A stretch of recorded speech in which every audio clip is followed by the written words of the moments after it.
karakteristik yang harus dimiliki oleh seorang pemimpin itu. Pemimpin harus memiliki visi jelas, harus. Karena kalau tidak memiliki visi jelas, organisasi yang dipimpinnya itu tidak sesuai dengan harapan. Saya berbicara di sini adalah berbicara dari apa yang sudah saya pernah lakukan pada saat ini. Kemudian yang kedua adalah kemampuan berkomunikasi yang efektif. Artinya komunikasi itu bagus, baik lisan maupun tulisan, serta seorang pemimpin harus bisa mengelola sumber daya dan khususnya bagaimana memanage orang tuh, khususnya keuangan juga dia harus tahu. Karena bagaimanapun juga orang yang bekerja itu mereka mengerti bagaimana tuntutan di dalam organisasi untuk mencapai tujuannya itu. Pertanyaannya berikutnya adalah, kalau kita memilah antara seorang pemimpin itu, kita harus melihatnya. Pemimpin itu ada dua yang penting. Bagaimana dia memimpin. Ada orang tuh pemimpin itu yang sifatnya itu kuat dan ada yang lemah. Nah, kalau dia lemah, kita bisa mengatakan bahwa dia itu adalah agak susah dia mengadopsi pola-pola yang diharapkan dari organisasi yang tentunya menjadi kompetitor mereka. Dia tidak mau menimba ilmu, tidak mau mengambil, tidak mau belajar dari pengalaman-pengalaman organisasi yang satu menjadi rumpunnya mereka. Kalau yang pemimpin yang strong, yang kuat, dia biasanya dia berusaha mencari bagaimana mengembangkan dirinya dan mengembangkan organisasinya supaya bisa menjadi bagian yang diperhitungkan oleh organisasi lain. Karena itu, ada 3 kata kunci yang biasanya dilakukan oleh seorang pemimpin. Satu, kalau pemimpin itu harus efisiensi. Setiap dia komunikasi, bicara, melakukan sesuatu, dia harus sudah membuat semacam dia sudah punya matrik untuk membuatnya. Setiap dia bicara itu selalu ada hal-hal yang penting yang dia lakukan. Tidak hanya dia mengatakan sesuatu, tetapi yang dikerjakan berbeda. Efisiensi. Kemudian ada adoption, itu yang dimana mereka itu bisa mengambil apa saja yang bermanfaat dan untuk pengembangan daripada dia punya organisasi. Dan yang ini penting buat teman-teman, buat adik-adik, bahwa human capital, Anda akan menjadi human capital yang besar karena organisasi membutuhkan human capital yang tentunya bisa bermanfaat dan bisa dimanfaatkan untuk organisasi yang sebesar-besarnya agar tujuan organisasi yang diharapkan itu bisa menjadi baik. Saya membuat dari beberapa pengalaman, dari referensi yang saya membaca, saya membuat quotes ringan-ringan saja yang berkaitan sama creative and innovation leader will bring the organization success. Kreasi seorang pemimpin yang baik dan inovasi yang dilakukan oleh seorang pemimpin itu tentunya akan membawa organisasi itu menjadi sukses, menjadi besar sesuai dengan harapan dan tujuannya. Karena itu, ada beberapa cara untuk mengelola organisasi atau lembaga yang dipimpin dengan baik. Ini adalah lesson learned.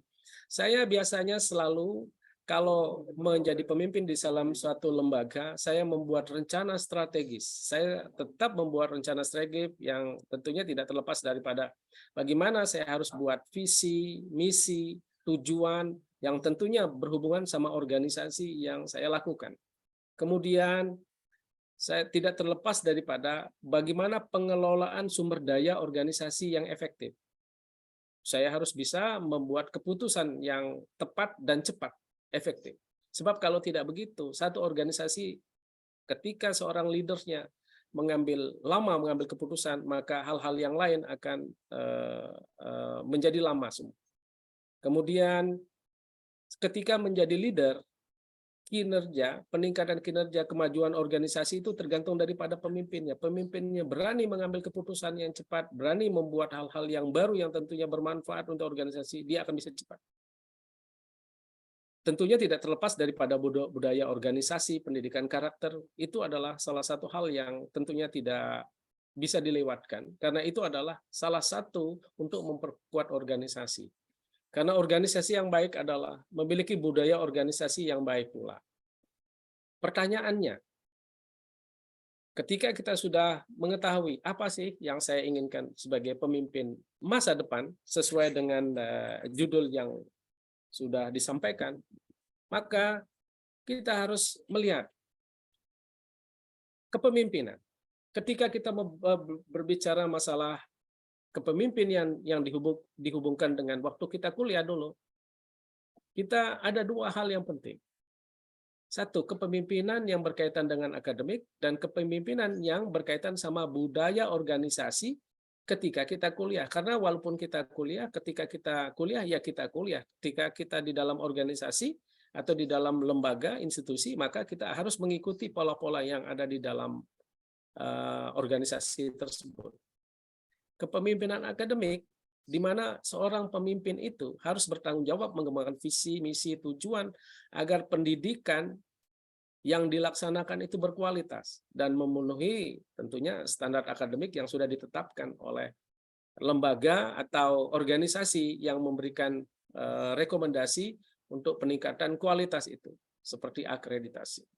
Kemudian, ketika berbicara kepemimpinan yang dihubungkan ketika perkuliahan, kita tidak terlepas daripada budaya organisasi. Budaya organisasi akan menjadi penting dalam konteks perkuliahan, di mana seorang pemimpin harus memahami dan bertanggung jawab dalam menciptakan budaya akademik yang tentunya itu harus dimiliki oleh seorang pemimpin yang visioner dengan tujuan yang jelas dan terarah dalam mengembangkan seorang mahasiswa atau para mahasiswa yang bisa diolah skillnya menjadi lebih baik.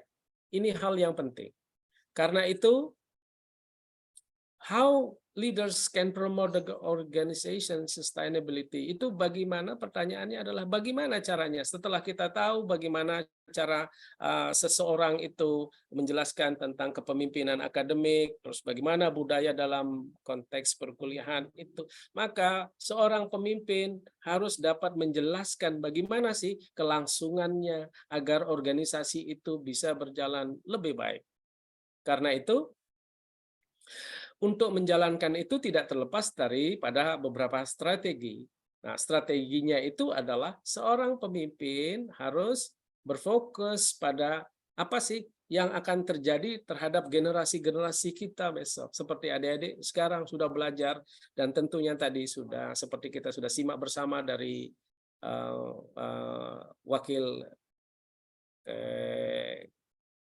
wakil dekan 3 yang menjelaskan bahwa teman-teman akan menjadi seorang pemimpin di 10-15 tahun yang akan datang, akan menjadi orang hebat semua. Ya, tentunya fokus terhadap multiple generation, bahwa kita akan hidup di dunia yang penuh tantangan, di mana kita harus mempunyai kelebihan yang tentunya tidak dimiliki oleh orang lain. Satu hal yang perlu kita ingat bahwa di dalam hidup kita, bahwa manusia itu memiliki satu kelebihan yang pasti tidak dimiliki oleh orang lain. Teman-teman boleh cari itu. Cari dia. Dan Anda akan menjadi pemenangnya. Kemudian, di dalam organisasi, supaya dia bisa lenggang, kita tentunya tidak terlepas dari bagaimana kita tetap tampil di dalam organisasi itu. Kita harus menjadi orang hebat. Kita harus bisa menunjukkan bahwa kita mampu untuk menggerakkan organisasi itu dengan cara-cara yang santun. Artinya bahwa seorang pemimpin dapat menjelaskan, mensupport daripada organisasi yang dipimpinnya. Karena seorang pemimpin tidak semudah itu. Tadi dikatakan oleh Ketua Jurusan HI, Pak Sofwan Effendi, kita ingat bahwa kita ini sudah sama-sama pernah ikut di organisasi. Memang organisasinya berbeda-beda. Namun ada organisasi akademik, ada organisasi yang bersifat agama, apapun bentuknya, ada keolahragaan, kemahasiswaan, apapun bentuknya kita ikutkan semua. Karena rata-rata orang yang pernah mengikuti organisasi, maka ketika dia memimpin, dia tidak terlalu cepat mudah untuk ketika masalah itu dia cepat ini gitu kurang bisa untuk mengatasinya, cepat mengatasinya. Seorang pemimpin yang pernah mengikuti organisasi, dia akan cepat untuk mengantisipasi ketika ada beberapa masalah yang ada. Karena itu, sikap dan kemampuan untuk menjadi pemimpin sesuai dengan topik, bahwa seorang pemimpin adalah visioner, memiliki visi yang besar terhadap tujuan organisasi jangka panjang, tidak jangka pendek, tidak jangka pendek, tetapi dia punya jangka panjang, sekalipun dia harus melihat kembali jangka pendek dan jangka menengahnya. Karena dia harus visi ke depan sekali dan harus komunikatif. Seorang pemimpin tidak terlepas daripada dia sangat komunikatif dalam membantu menyampaikan informasi yang jelas dan punya motivasi yang kuat, bekerja keras untuk organisasi, yang hasilnya nanti adalah untuk organisasi untuk mencapai hasil yang maksimal. Karena itu, reputasi daripada seorang pemimpin dan bagaimana akuntabilitas daripada organisasi itu sangat ditentukan oleh seorang pemimpin. Karena itu saya membaginya menjadi dua, leader reputation and leader behavior. Leader reputation seperti kita tahu, di mana dia akan menjelaskan dan akan punya kemampuan untuk bagaimana mengelola dan membantu organisasi itu menjadi bagus. Sementara di leader behavior, umumnya seorang itu punya karakter bagus. Dan ketika dia mengkomunikasikan sesuatu, dia bisa diterima oleh orang banyak. That's leader behavior. Karena itu pertanyaannya adalah, di sini ada emoticon yang saya kutip dari beberapa referensi. Ada yang pemimpin itu ketika kita berbicara, dia hanya kasih tangan saja, jempol. Oke, bagus. Ada cinta, bagus, dan seterusnya, dan seterusnya. Pertanyaannya itu adalah, bagaimana Anda menilai diri Anda ketika Anda ingin menjadi seorang pemimpin? Ada beberapa referensi yang saya miliki untuk menjelaskan tentang hal ini. Antara lain, saya juga menulis tentang leadership dan sumber daya manusia. Itu ada bukunya. Kemudian saya juga menulis tentang kepemimpinan dan strategi organisasi yang tadi sama-sama kita diskusikan bersama. Ada beberapa referensi. Saya juga membaca buku The 7 Habits of Highly Effective People yang ditulis oleh Stephen Covey. Buku ini membahas tentang kebiasaan perlu yang dimiliki oleh seorang pemimpin untuk sukses dalam mengorganisasi organisasinya. Dia menjelaskan bahwa seek first to understand, then to be understood. Dia mengatakan bahwa ini ada hal-hal yang menarik. Jadi lihat dulu organisasi sebelum kamu mengerti organisasi yang kamu akan pimpin. Lihat dulu. Menarik sekali untuk dipelajari. Kemudian ada buku yang sangat menarik juga, Leader Eat Last. Itu menarik. Mungkin bisa dicari beberapa referensi di buku, di toko buku. Ini membahas tentang bagaimana seorang pemimpin itu dapat menciptakan lingkungan kerja yang sehat dan produktif. Dia katanya sederhana aja, leader eat less. Dia selalu makan yang terakhir lah. Tapi itu buku itu sangat membantu kita untuk menjadi seorang pemimpin, bahwa lingkungan kerja yang sehat dan produktif itu menjadi salah satu hal yang menarik. Kemudian ada beberapa buku, Good to Great yang ditulis sama Jim Collins, yaitu buku yang membahas tentang bagaimana membangun sebuah organisasi yang sukses. Ada lagi buku yang menarik, yaitu buku yang berjudul Drive, The Supporting Truths About the Motivation, yang ditulis oleh Daniel Pink. Nah, buku-buku ini adalah buku-buku bagaimana organisasi yang kita pimpin itu akan menjadi baik. Itu waktu ya sudah jam 12, sudah cukup lama. Saya mohon maaf kalau ini sudah waktu sudah lebih, dan ini yang bisa saya sampaikan. Sebagai penutup, saya ucapkan terima kasih banyak kepada adik-adik, teman-teman saya, kepada Pak Effendi, pada Dr. Anca, Dr. Andreas yang selalu mensupport saya untuk kita saling sharing hal-hal yang tentunya bisa bermanfaat untuk kita punya organisasi. Terima kasih kepada Irsa, terima kasih banyak atas kesempatan yang diberikan kepada saya. Salam hormat buat Dekan Fakultas Ilmu Sosial dan Politik Universitas Sriwijaya. Terima kasih banyak kepada teman-teman yang sudah memberikan kesempatan kepada saya. Saya mohon maaf apabila ada hal-hal yang kurang berkenan dalam penyampaian. Kurang lebihnya mohon maaf. Selamat siang. Wassalamualaikum warahmatullahi wabarakatuh. Dan sebagai akhir kata, saya senang sekali apabila ada pertanyaan yang bisa kita diskusikan bersama agar ke depan kita menjadi orang yang bisa menjadi pemimpin dan bisa memimpin organisasi menjadi lebih baik. Terima kasih. Selamat siang. Sukses buat kita semua. Sehat selalu. Wassalamualaikum warahmatullahi wabarakatuh. Waalaikumsalam warahmatullahi wabarakatuh. Terima kasih Bapak Hairun atas materi yang sudah disampaikan.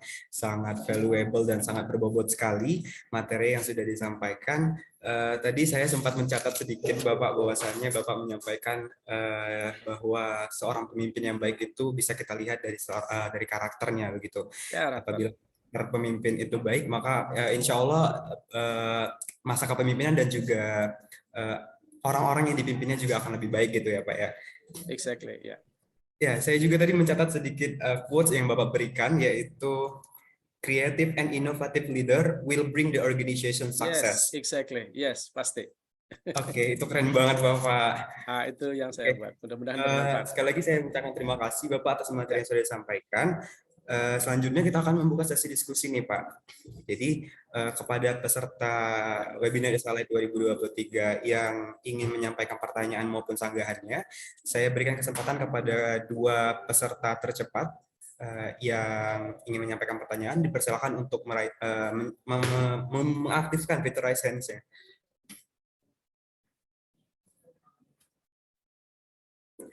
Oke, di sini sudah tampak di layar saya ada Saudara Rionaldo Andi Alasmono. Silakan Saudara Rio.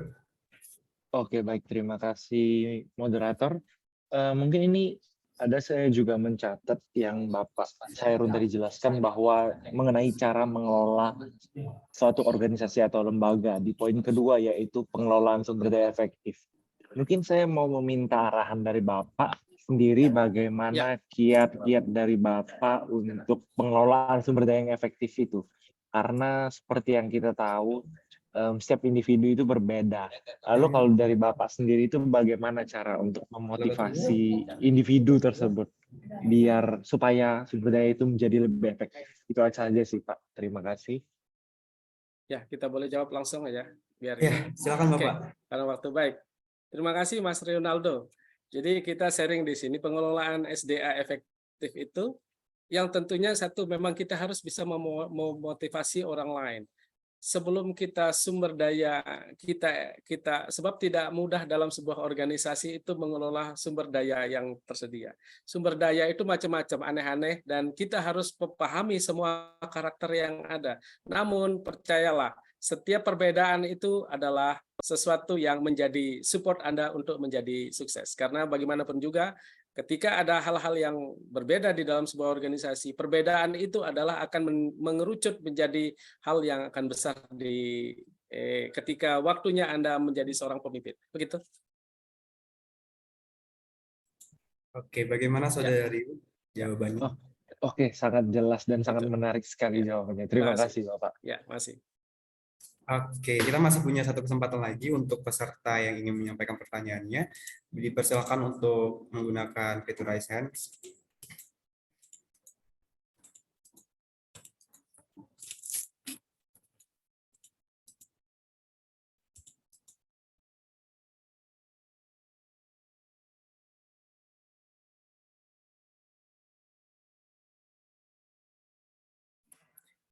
Bagaimana peserta sekalian? Masih ada yang ingin menyampaikan pertanyaan kepada narasumber pertama kita?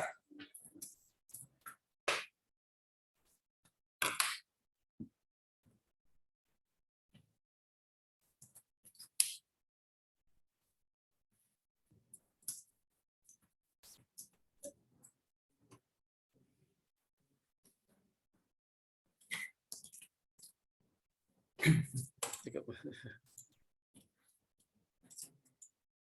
Baik, cukup. Oke, sepertinya Terima sudah kasih. Ya, cukup ya, terima Pak. kasih Sepertinya banyak. sudah tidak ada lagi Ya. yang ingin menyampaikan Ya. pertanyaannya. Sekali lagi kami ucapkan terima kasih, Bapak. Terima kasih. Sekali Ya. lagi, Bapak, sebagai ucapan terima kasih Ya. kami sudah menyediakan sertifikat penghargaan Terima kasih. untuk Ya. Bapak Hoirun. Operator bisa dibantu untuk ditampilkan?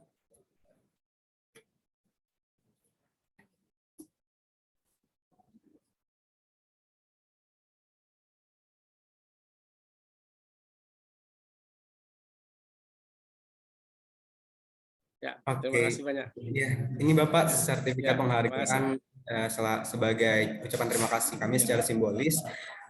Mungkin kepada operator bisa dibantu untuk mendokumentasikan. Ya.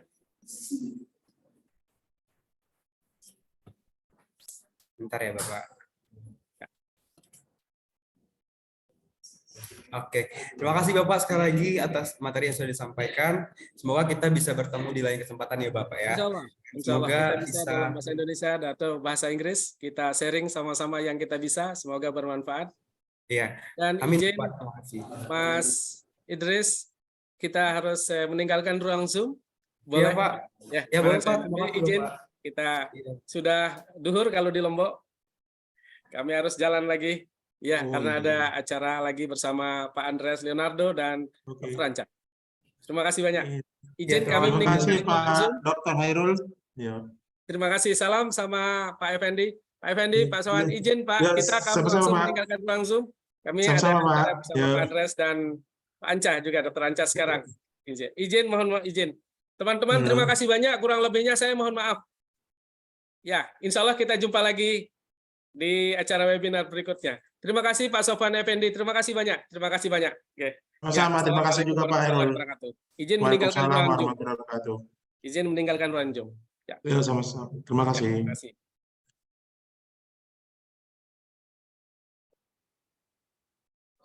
Oke, peserta sekalian, sebelumnya kita sudah mendengarkan dan menyimak bersama-sama materi yang sangat luar biasa yang sudah disampaikan oleh Pak Hoirun selaku pemateri 1.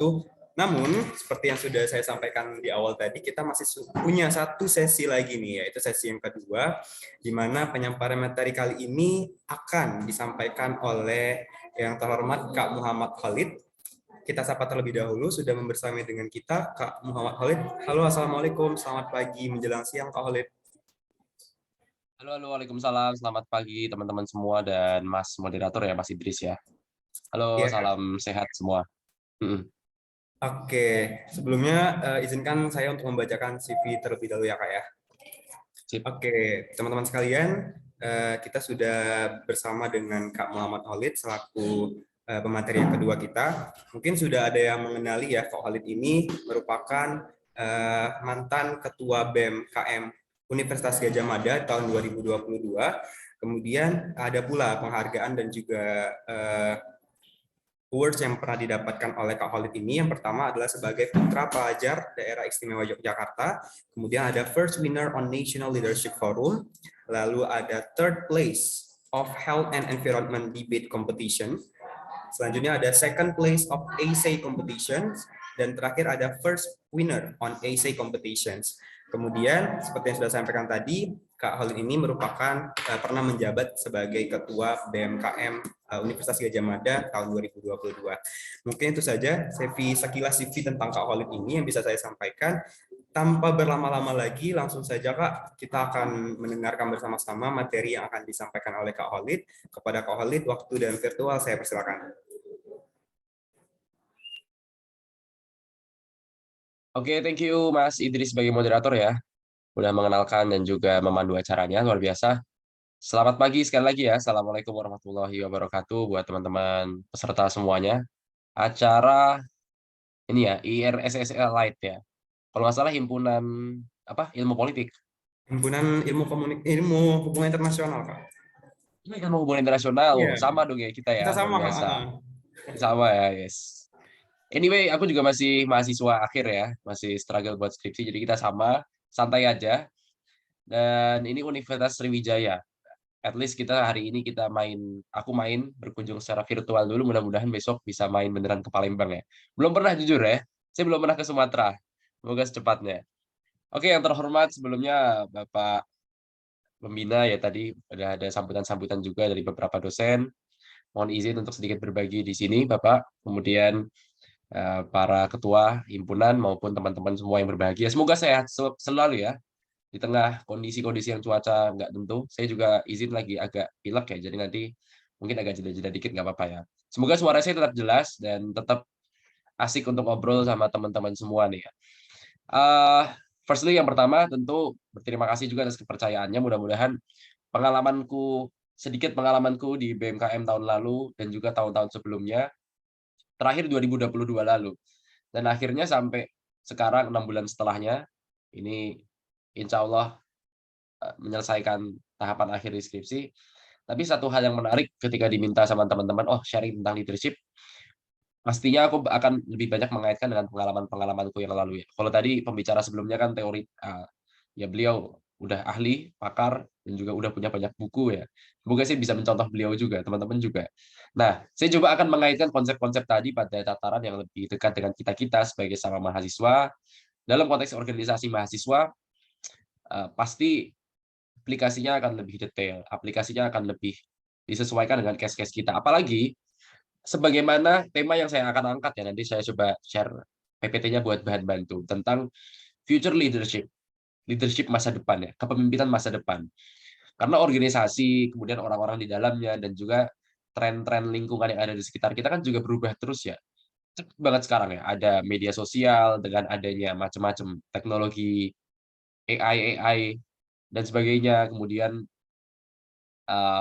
ya kalau bicara HI perkembangan konteks hubungan antar negara juga semakin disruptif, sangat berubah cepat. Nah ini kalau nggak kita tanggapi dengan adaptif ya, kita nggak terbuka dan nggak selalu menyesuaikan diri, akhirnya kita jadi yang tertinggal dan kesulitan dalam mengelola organisasi. Jadi izinkan saya sharing sedikit ya. Mungkin siapa nih yang bisa bantu menampilkan PPT-nya? Iya, Kak. Sebentar ya, Kak. Oh ya, boleh. Mohon dibantu ya. Iya, Biar nanti Kak. saya tinggal next aja. Pada operator, Oke, dibantu. sip. Nggak apa-apa sambil nunggu ya. Sebelumnya izinkan kenalkan diri lagi ya. Sedikit membagi pengalaman-pengalaman sedikit. Saya Khalid. Kemudian, di BMKM tahun lalu ya. 1 tahun menjabat sebagai ketua BMKM UGM, dan sebelumnya sebenarnya saya juga menjalani total hampir 3 tahun di BMKM UGM. Jadi sebelumnya sebagai wakil ketua Menko Bidang Kemahasiswaan, sebelumnya lagi di tataran kepala departemen, wakil dan kepala departemen. Jadi wakil dulu jadi kepala. Nah, kalau boleh sharing nih ke teman-teman HI Unsri, beberapa di antaranya mungkin angkatan berapa nih? 20, 21, 22 masuknya? Mulai dari 2020, 2021, 2022, Kak. Oke, wah luar biasa. Sampai yang maba juga ada, dua-dua tadi masih udah ada ya. Artinya kan ini mahasiswa yang saya yakin masih punya waktu panjang di kampus berdinamika ya. Nah, kalau boleh sharing dikit, pengalaman saya jadi ketua BEM bisa dibilang mungkin bukan sesuatu yang terencana dari awal ya. Jadi emang masuk BEM, akhirnya memutuskan masuk BEM itu di semester keempat ya. Semester keempat tahun 2020 awal, di mana ketika itu langsung dilanda pandemi ya. Nah, bagi saya keputusan awal masuk BEM, salah satunya, selain karena iseng-iseng diajak ya, jadi bukan sesuatu yang terplanning, apalagi menjadi ketua. Yaitu karena saya merasa di BEM tersebut, selain saya belajar di HI, di kuliah saya, nah BEM ini membuat saya nyaman karena selalu bertemu dengan orang-orang yang jauh lebih hebat dan membuat saya terus merasa bodoh ya, merasa haus akan belajar ilmu-ilmu kepemimpinan, atau belajar hal-hal yang sifatnya bahkan lintas fakultas ya. Berbagi pandangan macam-macam fakultas kan ngumpul semua di BEM seru ya. Dan terutama salah satu yang nanti akan saya bagikan perspektif seperti ini ya tentang future leadership, tentang bagaimana manage organisasi secara konseptual, secara teorinya maupun secara praktik itu saya temukan di BEM. That's why akhirnya aku sangat betah ya. Selanjutnya lanjut bukan karena apa ya? Kalau BEM dibilang asik ya nggak juga ya. Karena bebannya juga banyak. Tapi bagiku yang membuat asik adalah proses kehausan kita untuk belajar, nemuin challenge baru. Jadi pesanku di awal buat teman-teman adalah mumpung ini masih muda-muda angkatannya, break your limits ya. Carilah challenge-challenge yang memang sesuai sama preference teman-teman, sesuai sama kompetens teman-teman. Apalagi HI ya, karena HI kan ilmu sosial yang butuh praktik ya, ilmu politik juga. Sehingga bagi saya BEM atau mungkin mulai dari himpunan gitu juga bisa jadi satu laboratorium yang membuat teman-teman nggak cuma paham teorinya tapi juga bisa apply itu. Oke, let me share ya sebentar.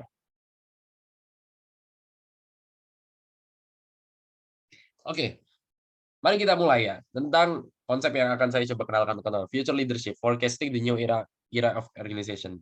Ini coba nanti ininya bahasa Inggris beberapa ya, tapi ngomongnya tetap bahasa Indonesia. Tadi saya sudah bilang ya bahwa langsung aja lanjut ya. Kenapa sih hal ini atau topik future leadership ini penting dibahas ya? Karena sebenarnya gini, latar belakang saya nyari-nyari konsep ini dan juga menemukan beberapa referensi adalah semakin ke sini karena tadi ya ada banyak perubahan-perubahan kondisi. Kalau saya menuliskan di sini yang di kiri itu ada istilahnya rapid change. Rapid change itu ada dua hal kalau kita mau bagi ya secara umum ya. Ada yang tataran eksternal, kalau organisasi nih ya, kita bicara soal himpunan, BEM dan sebagainya. Yang kita perhitungkan kan sebenarnya dua aspek ini. Jadi eksternalnya tuh environment ya, lingkungan di luarnya. Misalnya tadi apa tentang tren-tren media sosial. Kalau BEM misalnya bicara soal tren isu sosial politiknya apa nih yang sekarang lagi happening. Kalau anak HI ya terbuka juga pada isu-isu global. Jadi sebenarnya environment juga bisa diartikan banyak. Nah, tapi jangan lupa juga kalau organisasi juga bicara soal people change-nya. Bagaimana karakter orang-orang yang ada dalam organisasi, mahasiswa Unsri, mahasiswa secara umum itu terus berubah juga tiap waktunya. Dan zaman sekarang ini gila ya. Ya, mohon maaf, gila itu bukan bahasa yang ya dalam artian yang cepat banget maksudnya, luar biasa banget, rapid change. Bahkan kalau kita bisa kalian memantau apa biasanya? Memantau tren-tren sederhana lah kayak di TikTok gitu ya, di musik, industri film.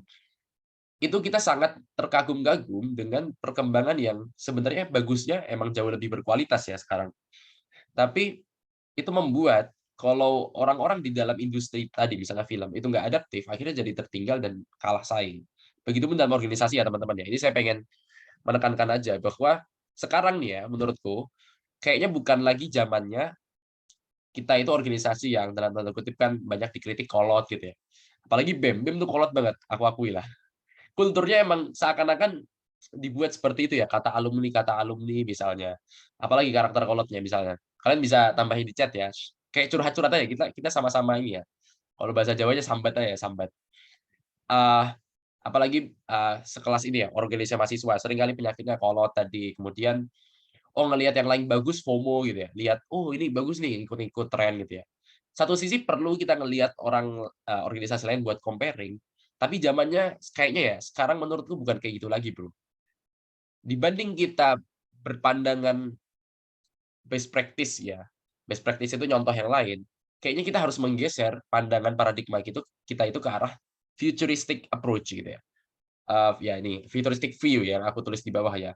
Bahwa dengan berbagai perubahan ini, kita boleh nyontoh yang lain, tapi untuk membuat kita, organisasi kita atau diri kita itu sebagai trendsetter untuk menciptakan tren baru. Nah, pola pikirnya harus kayak gitu nih kalau bisa.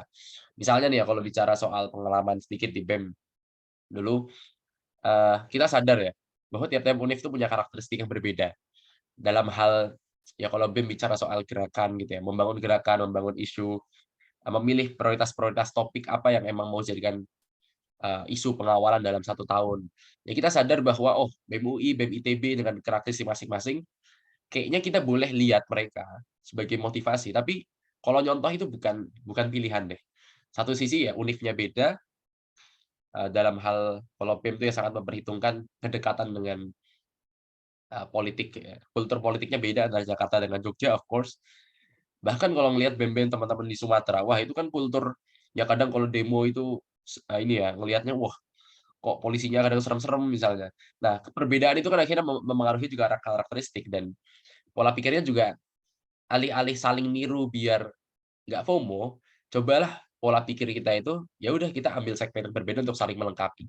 Dan yakinlah, kalau kita bisa konsisten dengan karakteristik kita dan juga kekuatan yang kita punya, akhirnya kita bisa jadi trendsetter di segmen tersebut. Ini konsepnya ya.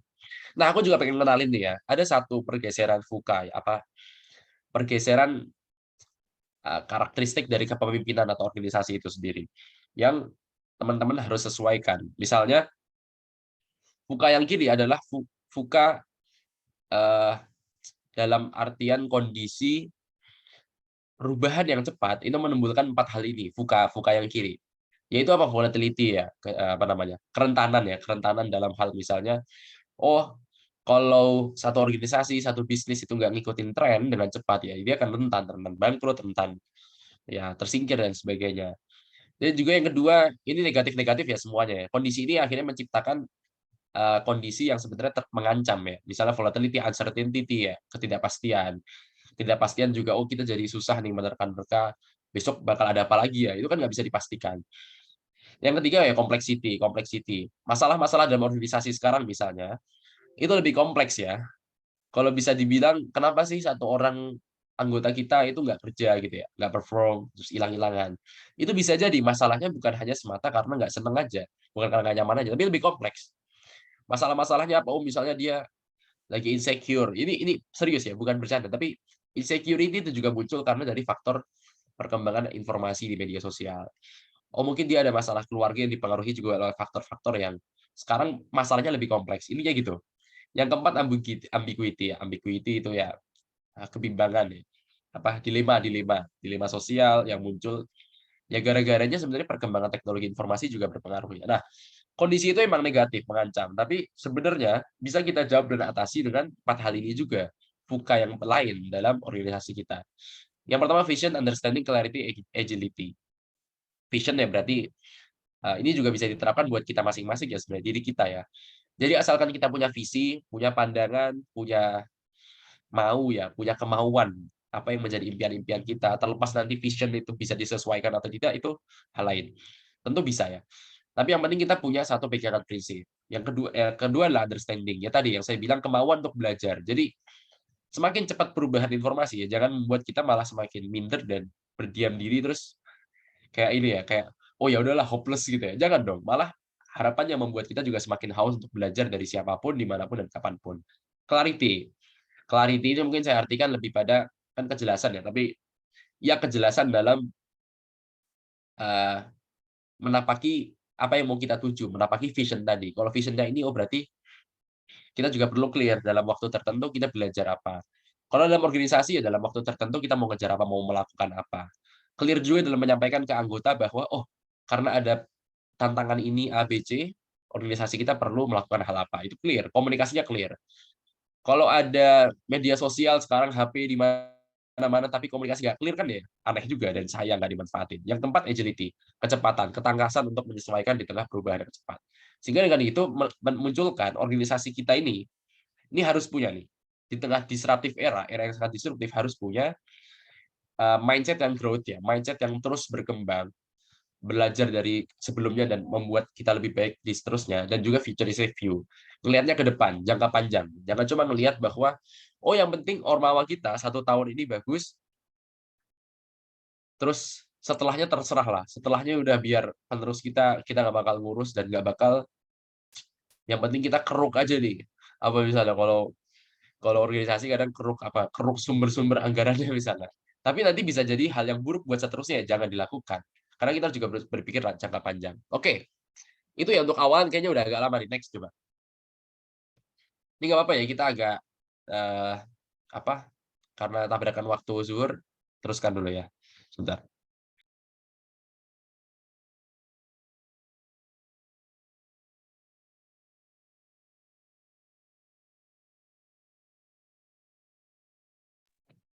Oke, sebentar. Oke. Oke. Ini luar biasa, teman-teman masih konsisten nyimak ya. Semoga bermanfaat dan nggak membuat teman-teman bingung. Aku pikir kalau kalian bingung dan merasa dan mau lebih tahu tentang pengalaman personalku dalam memimpin, dalam apapun, langsung tanya di ini aja, biar nanti aku ngalihin topiknya deh, atau mengaitkan secara langsung. Nah, Kalau boleh sharing dikit ya. Tadi kita bicara soal future, tajuk utamanya kan future leadership ya. Nah, setidaknya future leadership ini kalau mau kita pelajari ya sebagai person, karena catatannya gini, leadership itu artinya bukan satu ilmu yang harus dipelajari oleh leader saja, leader dalam arti yang titel jabatan saja. Tapi kupikir, dan tadi Bapak Doktor sebelumnya, pemateri sebelumnya juga udah menyinggung bahwa leadership itu dibutuhkan oleh semua orang dalam mengelola diri sendiri, dalam mengelola relasi kehidupan sehari-hari. Ya, leadership adalah kemampuan sosial yang penting. Nah, jadi kalau mau belajar buat diri kita sendiri mulai dari mana? Nah, aku pikir yang membentuk leadership itu bisa terdiri dari 3 unsur utama ini, yaitu mindset-nya, skills-nya, dan juga attitude-nya. Ini penting loh. Dan semuanya saling berimbang. Mindset ini bisa kita artikan ya how we think ya. Jadi kepintarannya ya. Ini kemampuan intelektualnya. Kalau skill ini kemampuan teknikalnya. Ya kepintaran juga tentu saja, tapi lebih pada hal-hal yang praktikal ya. Kalau mindset ini kan cara berpikir. Nah, ini how we do. Attitude adalah how we act, how we memperlakukan orang ya. Nah, itu lebih pada mungkin hatinya ya. Attitude ini akhlak lah, akhlak kalau bahasa sederhananya. Nah, keseluruhan ini, kalau pengalaman saya pribadi bukanlah sesuatu yang memang kaku. Ilmu bukan suatu kaku ya. Bahkan lebih banyak seni mungkin. Seni yang tiap orang pasti penerapannya berbeda-beda. Tapi saya rasakan juga ada satu standar yang sebenarnya hampir sama dalam membahasakan attitude-attitude. Artinya kan dalam norma sosial kita selalu percaya bahwa oh dalam kultur ini atau dalam kultur Indonesia kurang lebih sama lah attitude kita dalam hal yang paling mendasar apa ya, mengucap salam, tersenyum kepada orang lain, ketika ngomong ada orang ngomong didengar, itu kan attitude dasar. Dan saya yakin leaders yang baik ya, dan orang yang memahami leadership pasti tidak lantas membuat dia punya ego yang tinggi dan merendahkan orang lain. Itu kan attitude yang harus kita bangun juga. Begitupun dalam hal skills misalnya. Saya selalu percaya gini teman-teman. Kalau leaders yang baik, memang bukan ranahnya dia mengambil kerjaan-kerjaan teknis. Tapi akan lebih baik dan value leadership-nya akan lebih tinggi kalau dia bisa mencontohkan, bisa turun tangan langsung untuk membantu hal-hal yang kesulitan dilakukan oleh orang-orang yang dipimpinnya. Nah, itulah pentingnya skills ya. Dan mungkin itulah mengapa ya dalam karir-karir misalnya direktur BUMN dan sebagainya, semuanya kalau direktur ya, tataran direktur pasti hampir semuanya adalah orang yang menapaki karir dari bawah ya, dalam spesifikasi tertentu. Meskipun dia punya spesifikasi tertentu, pasti pada akhirnya tataran yang lebih tinggi dia harus belajar yang lebih luas lagi. Nah, jadi genetic skills itu juga penting ya. Misalnya dalam tulisan ini saya tuliskan ya beberapa yang penting banget sebenarnya ya managerial skills ya. Managerial skills itu sesimpel ya belajarlah coba untuk mulai nata tulisan ya, notulen ya, apa sih kalau catatan rapat. Nata apapun ya, nata jadwal gitu ya. Nata apalagi. Itu adalah managerial skill dasar yang menurutku sekarang tools-nya udah banyak banget ya. Bahkan saya baru-baru ini saya menyesal ketika BEM misalnya nggak pakai tools sekeren apa sih Notion ya. Wah, Notion apalagi ada AI-nya itu luar biasa. Nah, skill-skill seperti itu menurutku akan sangat membantu teman-teman dalam manage something. Communication juga penting ya. Communication bagi saya adalah skills. Karena ada ilmunya tentu saja dan mulailah baca-baca tentang bagaimana memperlakukan organisasi atau company lain. Itu akan berbeda memperlakukannya antar satu company, institusi dengan institusi lainnya. Misalnya institusi yang privat seperti apa, itu kan ada ilmunya ya. Yang publik seperti apa, kalau sesama mahasiswa seperti apa ya. Begitupun komunikasi terhadap orang-orang dengan karakteristik yang berbeda. Saya kira nggak ada batasan ya, apakah introvert, extrovert mempengaruhi komunikasi skills-nya. Justru itulah tantangan dan nanti orang introvert misalnya punya kemampuan karakteristik komunikasi yang unik dan bisa jadi itu tidak dimiliki oleh orang yang extrovert. Jadi mari kita belajar nanti. Complex problem solving ya. Jadi kalau saya nanti menjabarkan di selanjutnya complex problem solving nantinya lebih pada bagaimana seorang leaders bisa memilah-milah problem atau keruwetan pikiran yang ada di otaknya. Keruwetan itu apa? Ya itu ya, kayak benangnya kusut gitu ya. Nah, itu skills lagi tuh. Nulis-nulis, nyoret-nyoret. Apa yang saya lakukan biasanya adalah kalau kebanyakan input nih, kebanyakan wah kayaknya nggak sanggup nih ini ngerjain sebanyak ini dalam waktu sedekat ini ya. Berarti kan proses delegating itu juga terkait dengan skill komunikasinya ya. Oh ini ke ini nih kayaknya nih. Oh ini sangkut paut sama ini nih. Oh, ini digabungin aja nih urusannya nih biar nggak pecah-pecah misalnya. Nah, yang didasari skills itu juga didasari oleh mindset ya, how we think ya. Jadi 3 hal penting yang di era 21 abad ke-21 ini juga menjadi skills yang tidak bisa digantikan oleh AI. Ini penelitian dari Deloitte ya, dari satu perusahaan konsultan terkenal. Yaitu ini, 3 hal ini, yaitu critical thinking, collaborative action, bagaimana satu institusi dengan orang lain, institusi lain itu berkolaborasi, itu kan nggak bisa digantikan oleh teknologi ya, dan juga continuous improvement ya. Critical thinking ya sebenarnya sama kayak tadi, sama kayak berpikir problem solving ya. Kita harus terus mempertanyakan apa yang ada di sekitar kita. Apakah itu baik, apakah itu buruk, apakah ada cara yang lebih baik daripada sekarang, apakah ada cara yang lebih efektif, ya itu muncul dari pertanyaan-pertanyaan critical thinking. Inovasi muncul karena kita terus berpikir ya teman-teman, apalagi kita sebagai mahasiswa ya teman-teman terlatih untuk meneliti, berpikir ilmiah, ya dasarnya adalah critical thinking. Nah, attitude ini juga jangan lupa ya. Jadi saya pikir belajar di kuliah, selain belajar di bangku kelas yang juga mengajarkan 3 hal ini, belajar di organisasi mahasiswa juga harusnya mengarah atau buatlah kurikulum, nggak usah sulit-sulit tapi mengarah pada 3 hal ini. Karena inilah yang akan jadi modal saya yakin dalam dunia-dunia setelah kuliah ya. Dalam dunia-dunia sosial, nggak cuma kerja tapi juga ya bermasyarakat. Bahkan ketika pun kerja, saya yakin value added yang sangat berpengaruh adalah ketika teman-teman punya karakter ini. Value added itu maksudnya ya teman-teman lulusan sama semua, tapi kan untuk keterima kerja sangat mungkin persaingannya ketat ya. Yang paling dilihat adalah ini ketika Anda wawancara, ketika Anda berinteraksi dengan teman-teman di kantor. Jadi ini ya, silakan attitude-nya juga ini ya. Ya setidaknya saya mencatat 4 hal ini, empatinya, bagaimana kita peduli, bisa mengerti, memahami orang lain, perasaan orang lain, respectful, dengerin orang lain kalau ngomong misalnya. Hargai dia, beri apresiasi ketika melakukan sesuatu yang membantu kita misalnya. Integrity juga ya, kalau ngomong ditepati. Intinya gitu. Integrity itu ya sesimpel bagaimana kita menjelaskan antara pikiran, niat dan juga perbuatan kita, perkataan kita, ya gitu. Ya kalau kita integritas ya akhirnya leaders yang tidak koruptif terhadap waktu, terhadap uang misalnya. Itu kan muncul dari integritas. Yang kedua, emotional control, ini juga penting ya. Kecerdasan emosional, bagaimana kita meskipun marah, emosi, leaders itu capek ya. Jadi pemimpin, ketua itu capek banget karena harus menerima banyak input, kadang input-input yang negatif dan sebagainya. Tapi yang saya rasakan justru itu sangat melatih untuk bisa terkontrol emosinya.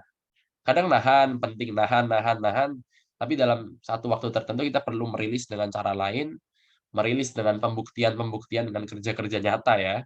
Sehingga input-input yang mungkin negatif, awalnya negatif itu tidak jadi hal yang merugikan atau keluar dari kita itu bukan dalam bentuk yang negatif, tapi dalam bentuk yang positif justru. Nah, inilah pelajari ini saya yakin Anda jadi leaders yang hebat dan orang-orang respect menggunakan pikiran dan jasa kita juga dengan baik. Next slide coba.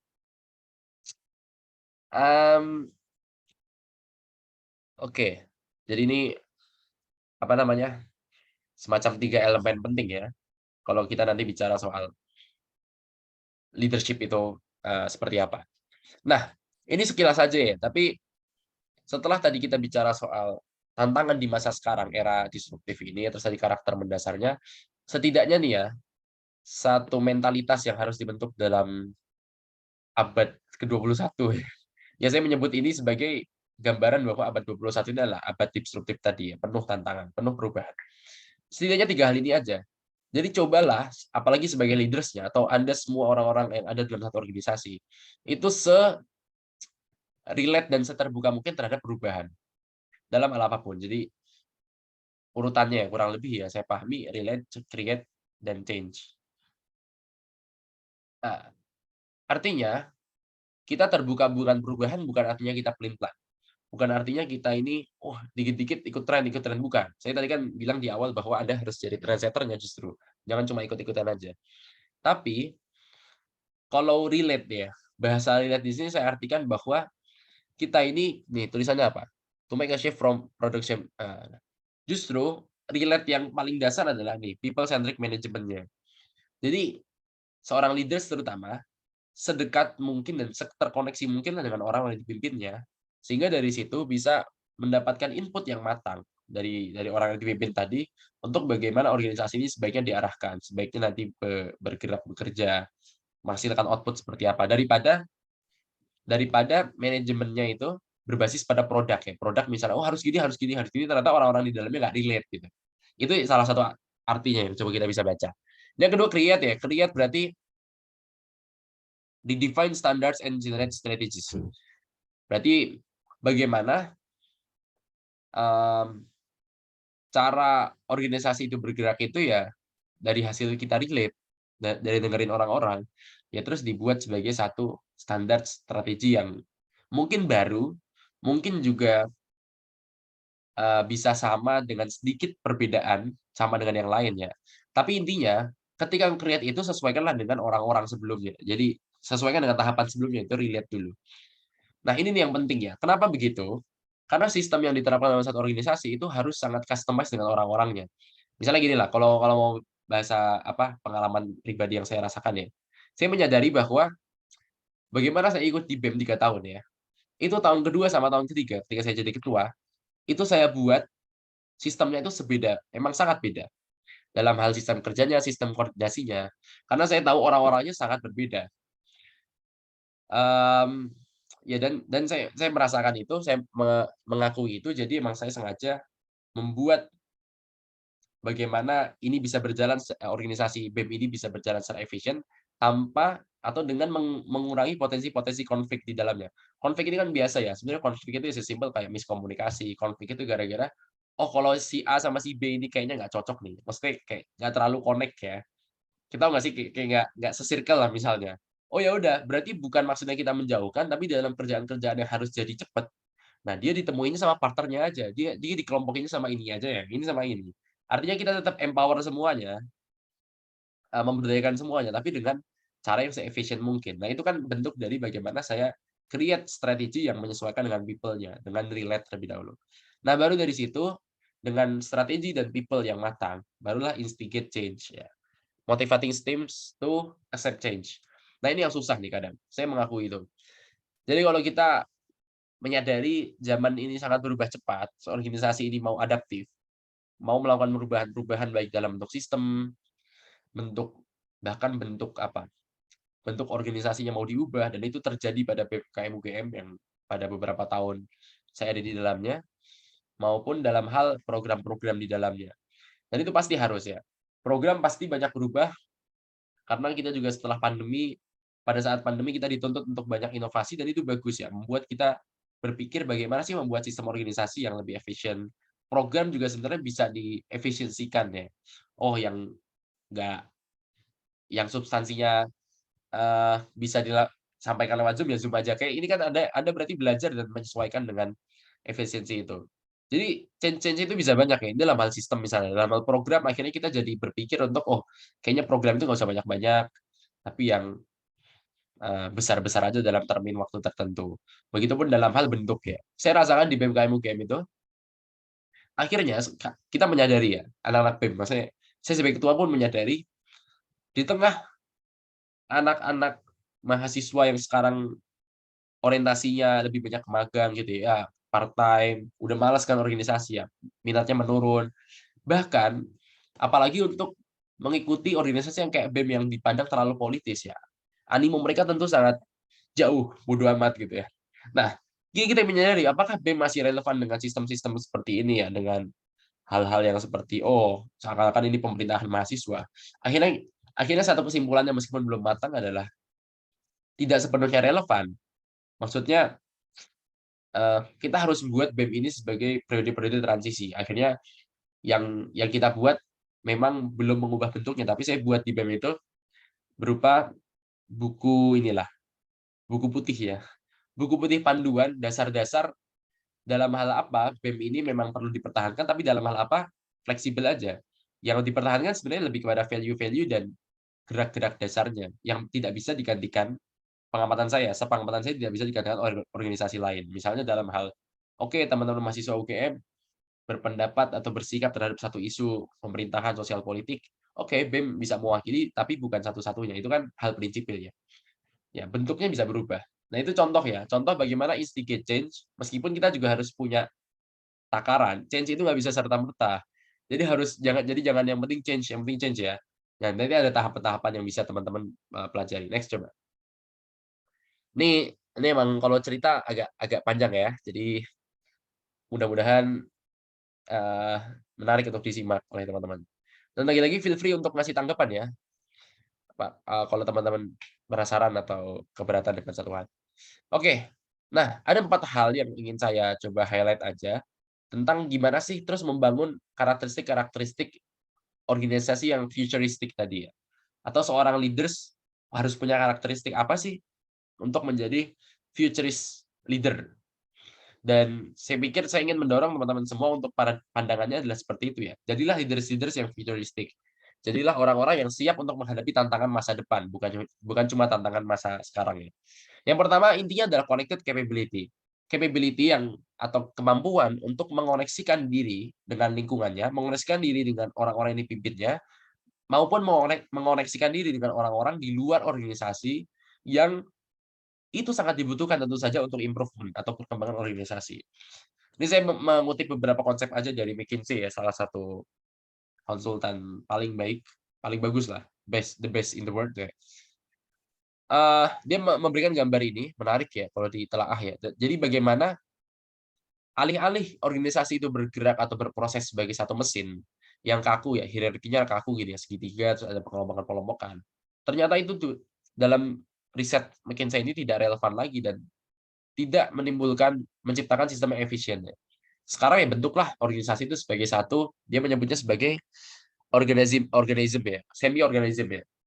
Jadi satu susunan yang cair, satu susunan yang bukan cair juga ya, tapi semi cair, gel ya. Jadi pada posisinya dia tetap ada senternya, tetap ada seorang koordinator ketuanya, tapi buatlah antar divisi misalnya, antar bagian-bagian organisasi itu tetap nyatu untuk bisa kerja-kerja bareng dan saling melengkapi. Nah, akhirnya ini saya maknai benar-benar. Saya belajar 2 tahun di BEM tentang konsep ini. Dan di tahun saya sebagai ketua, ini benar-benar alhamdulillah bisa terlaksana secara matang karena sebelumnya mindset-nya tuh masih kayak gini, mindset kan kementerian namanya. Mindset tiap-tiap kementerian atau divisi ini masih sangat yang penting programku. Bahkan nggak kenal ya. Atau bahkan kadang-kadang ada yang merasa kementerian ini lebih prestisius ya, lebih tinggi. Wah, itu kan bahaya banget ya. Ini masih satu BEM loh. Belum nanti kalau BEM dengan BEM lainnya. Nah, maka perubahan ini harus, bagi saya ini penyakit ya. Penyakit membuat organisasi nggak efisien. Akhirnya anggotanya juga banyak, orangnya banyak, tapi yang kerja dikit. Kan itu menurutku nggak ideal. Maka bagaimana kita membuat mekanisme asesmen kerja itu lebih tegas misalnya. Oh, kalau ini terhitung udah 1 bulan kayak ini tanpa ada keterangan, tanpa ada izin. Kalau izin nggak apa-apa. Ya udah itu auto diputihkan. Dan bagaimana memenuhi SDM dalam kerjaan tertentu yang sering juga saya tambahkan kerja dadakan misalnya. Nah, bagaimana kadang 1, 2 ya berkeluh ya bahwa ini nggak bisa dilakukan. Nah, maka saya mulai kenalkan dan banyak terapkan konsep seperti ini. Ya udah digabungin aja, ambil dari kementerian lain kan ini banyak nih. Oh, nggak ada yang bisa ini, ambil aja dari yang lain gitu ya. Dan memahamkan bahwa sekaligus motivasi mereka bahwa ini bukan kerja buat kementerianmu doang, tapi buat BEM, bahkan dipahamkan juga tentang goals-nya adalah, oh ini ada impact-nya buat ini, buat ke masyarakat misalnya, atau ke mahasiswa-mahasiswa yang kurang mampu dan sebagainya. Nah, dengan itulah, jadi motivasi itu bukan hanya dengan janji-janji surga dan neraktir kopi doang tentu saja. Itu harus ya, kalau punya duit ya. Tapi motivasilah dengan goals ya. Dengan satu pandangan kenapa you melakukan ini dan apa dampaknya buatmu juga. Nah, kalau di segitiga yang samping ini kiri, ini penting ya. Jadi hubungan leaders, goals dan followers ini ada komponen-komponen yang menghubungkan itu dan silakan dinilai ya dalam organisasi teman-teman misalnya komponen itu udah ada belum?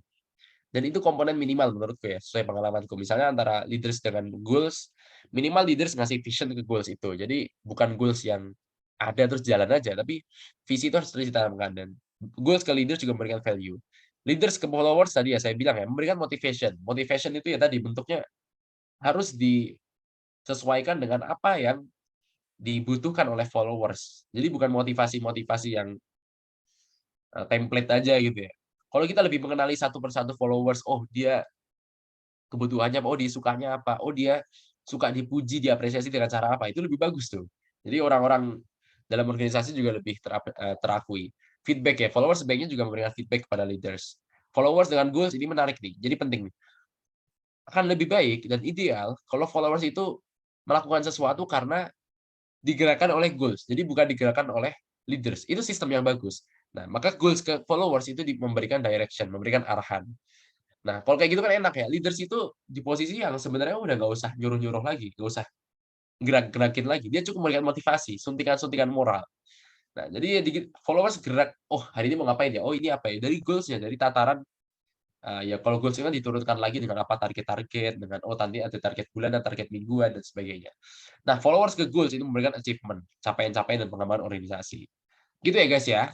Next slide coba. Itu connected capability. So ya, kita semua you have to build your mindset ya, mulai dari mindset, mulai dari skills-nya juga dalam bagaimana sih membangun organisasi maupun diri kita ini lebih terkoneksi dengan semua baik internal maupun eksternal aspek ya.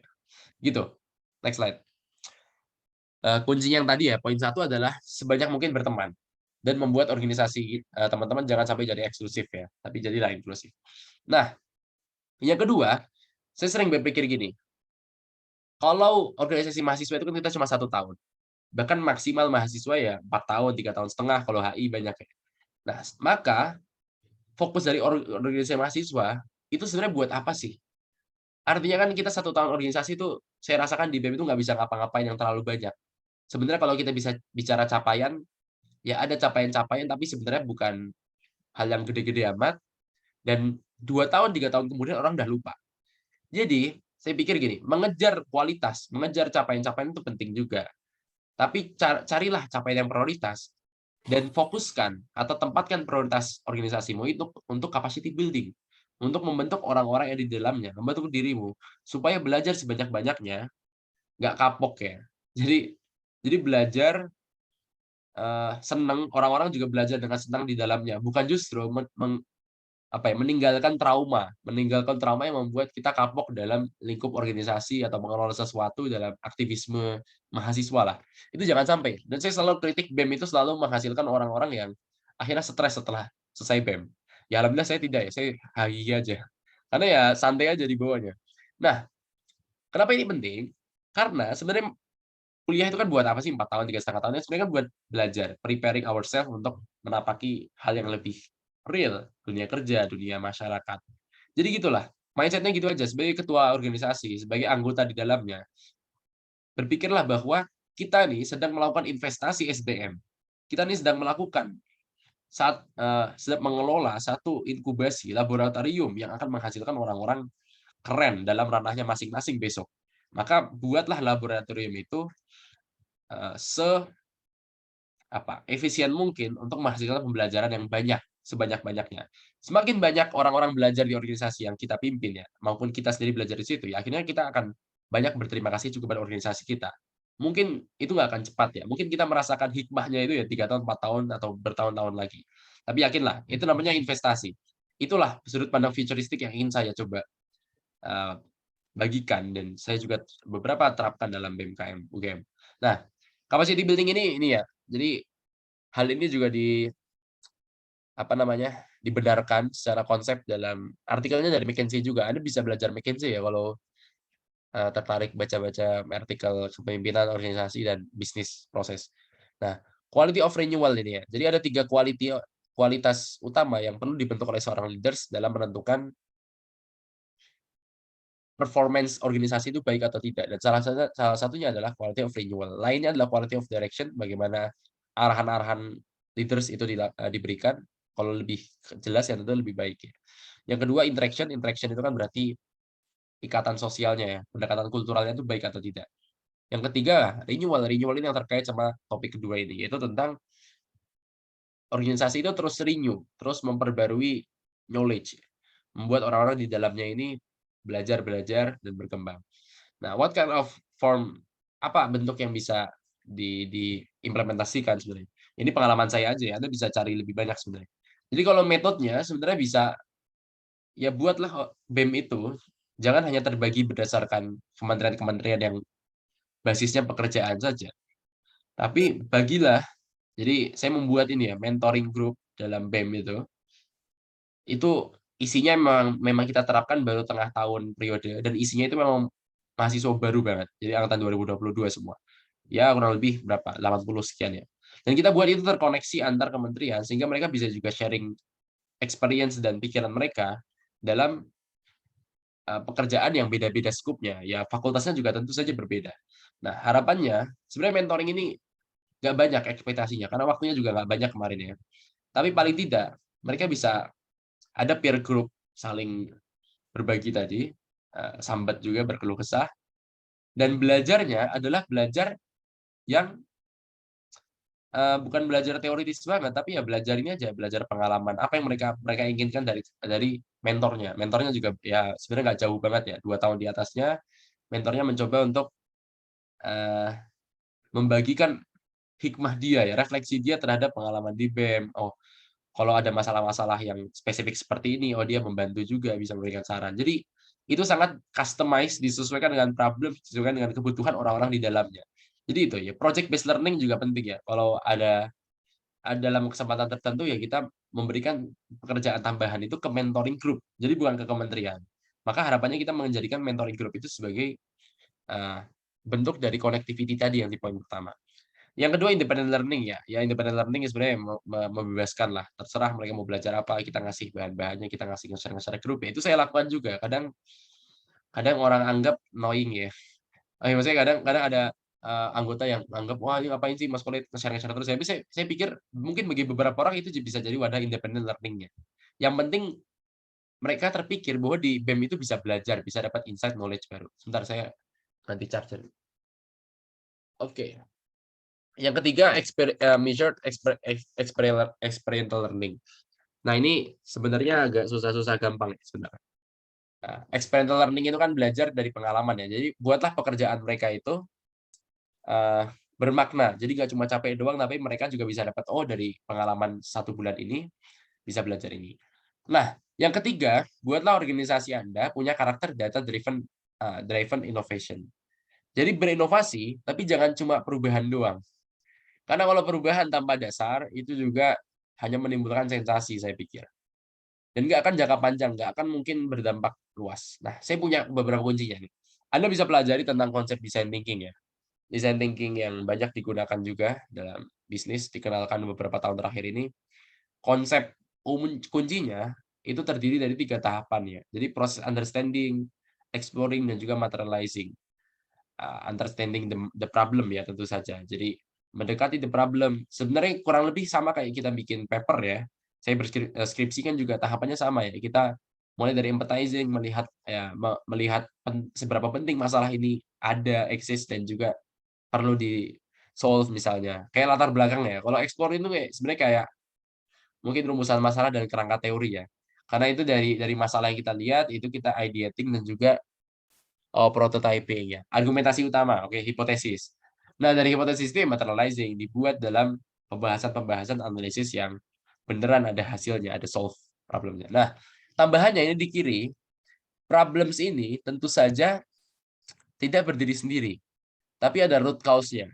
Jadi kalau Anda mau menemukan inovasi, solusi yang benar-benar keren, yang trend setting, yang belum ada dimanapun, ya belum ada dilakukan oleh orang-orang lain, maka analisislah problem itu sespesifik mungkin. Root cause-nya apa, bisa jadi banyak gitu ya. Dan impact dari problem yang sekarang ada apa gitu ya. Ini bisa Anda belajar lagi ya tentang assessment problem itu ada ilmunya sendiri.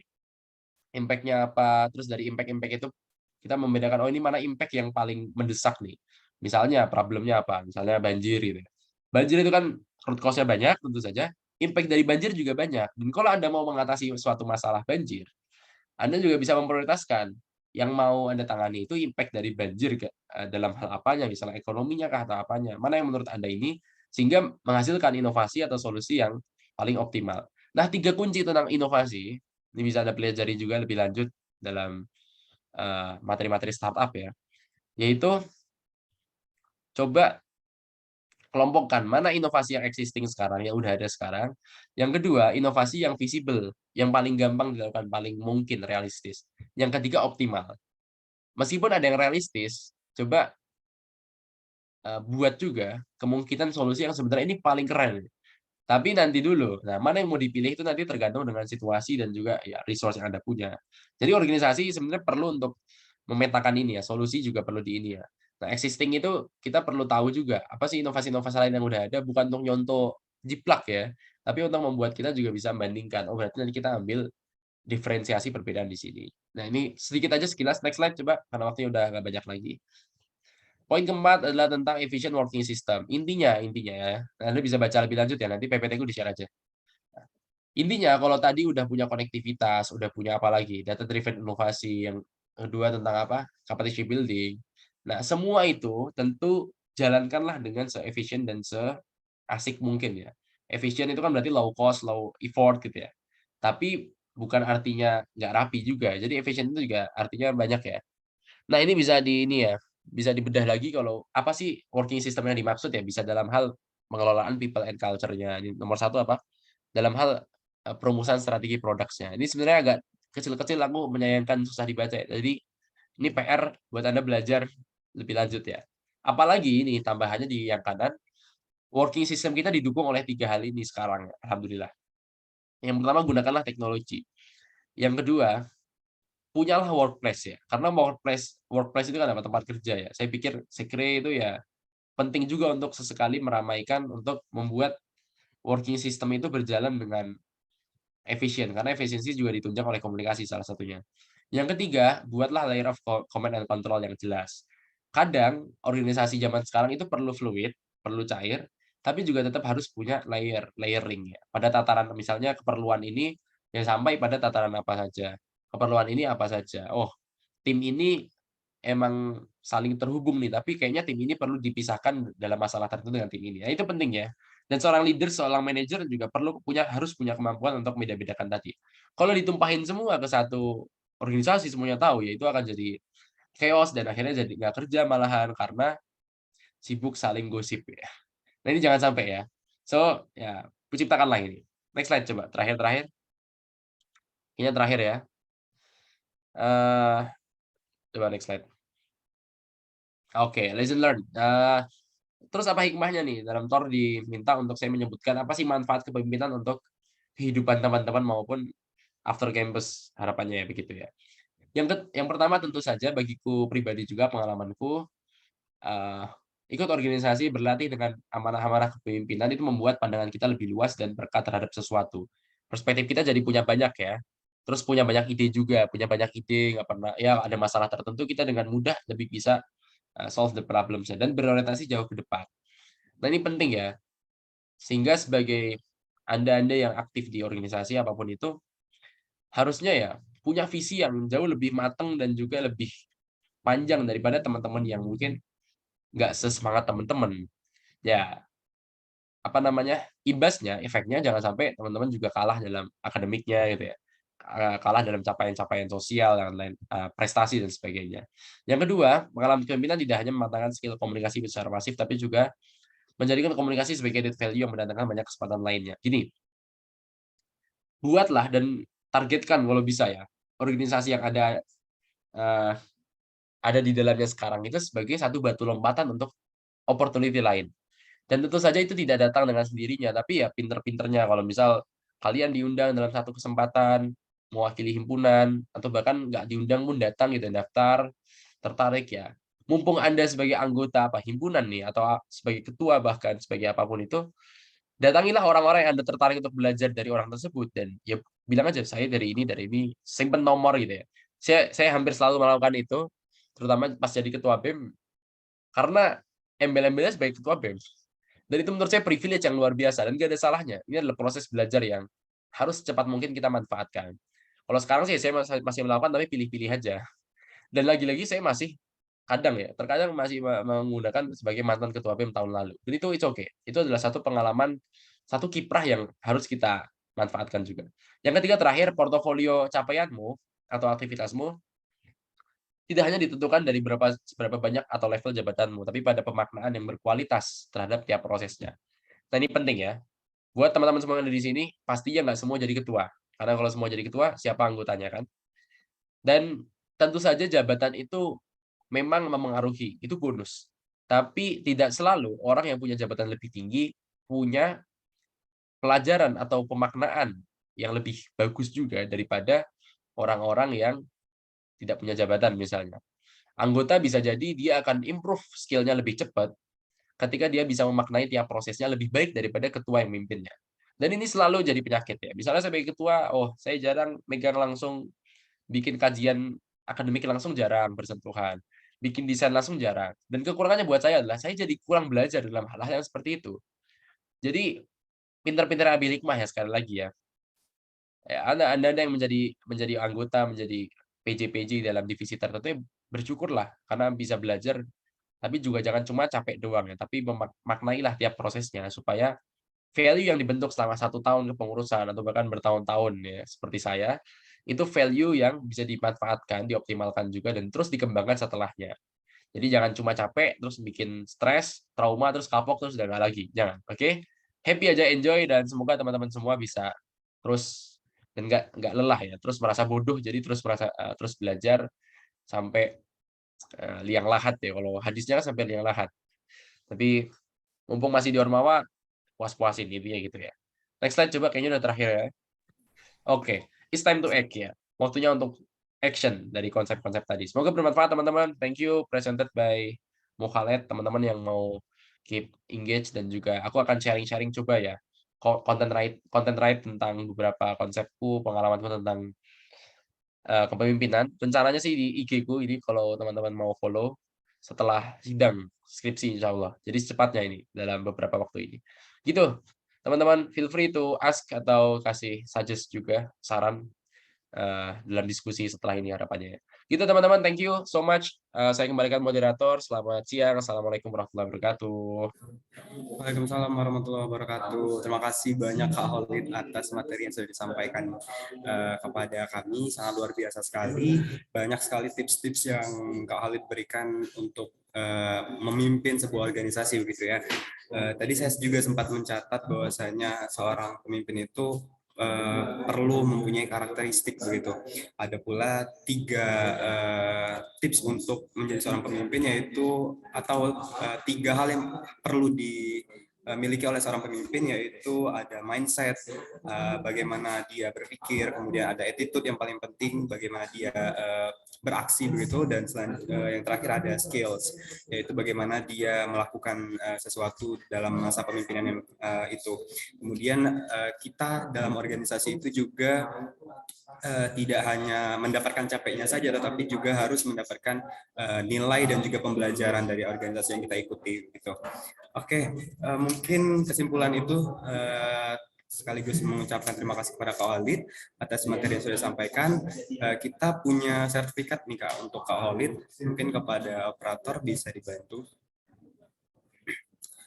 Nah, ini dia Kak, mohon diterima sertifikat penghargaan kami dari Irsa Fisip Unsri kepada Kak Muhammad Khalid sebagai pemateri dalam kegiatan Irsa Live 2023. Kita dokumentasi terlebih dahulu ya Kak. Oke, saya hitung 1, 2, 3. Oke, terima kasih sekali lagi Kak Khalid. Terima kasih banyak sudah meluangkan waktu dan juga kesempatannya untuk hadir mengunjungi kami. Semoga kita bisa bertemu di lain kesempatan dan semoga bisa offline ya Kak bertemunya ya Kak ya. Amin, amin. Semoga cepat main ke Palembang ya. Ya, amin Yes. Kak. Thank you. Oke, terima kasih Kak Khalid. Baik teman-teman sekalian, peserta webinar Irsa Live 2023, tibalah kita pada akhir sesi. Namun sebelum kita mengakhiri, kita buka terlebih dahulu sesi tanya dan jawab kepada 2 peserta yang ingin menyampaikan pertanyaan maupun sanggahan, kritik dan juga saran. Kami persilakan untuk memanfaatkan fitur raise hand. Oke, sudah terlihat di monitor saya. Yang pertama ada Saudari Afifah Fatina. Kepada saudari dipersilakan. Oke, sebelumnya thank you Idris selaku moderator. Oke, Kak Khalid sebelumnya kenalin aku Afifa. Tadi aku dengar cerita Kakak, aku rasa ini cerita ya jatuhnya Kakak bilang materi tapi dalam bentuk cerita gitu. Nah, tadi aku merhatiin banyak banget problem-problem yang relate yang di BEM yang Kakak pimpin dengan keadaan saat ini yang aku rasa itu perasaannya aku pribadi dan memang sebenarnya tuh relate dan aku pikir itu cuma terjadi di apa ya istilahnya kayak hanya terjadi di beberapa ormawa atau kayak sebuah fenomena yang nggak semuanya tuh ngerasain gitu tapi ternyata di kakak pun juga merasakannya kayak nah tapi kakak juga tadi udah mention tadi how to solve it gimana caranya untuk menyelesaikan kayak misalkan mereka dijadikan satu kelompok yang sama atau bagaimana caranya tetap bekerja tapi kita tidak lebih banyak omongnya aja kayak gitu dan kita juga dapat banyak hikmahnya lah ya kayak gitu. Cuman what if how to solve the problem yang udah kakak sampaikan tadi sudah kita lakuin, sudah kita komunikasikan, sudah kita koordinasikan kayak gitu istilahnya. Tapi ternyata itu masih belum bisa untuk menjadikan apa ya kayak problem ini masih belum selesai. Ternyata problem ini masih panjang kayak gitu. Kira-kira ada nggak ya Kak tips and triknya lagi dari Kakak sendiri untuk lebih memanfaatkan SDM yang ada? Bagaimana caranya kita untuk lebih memperbaiki keadaan juga gitu. Terima kasih Kak Khalid.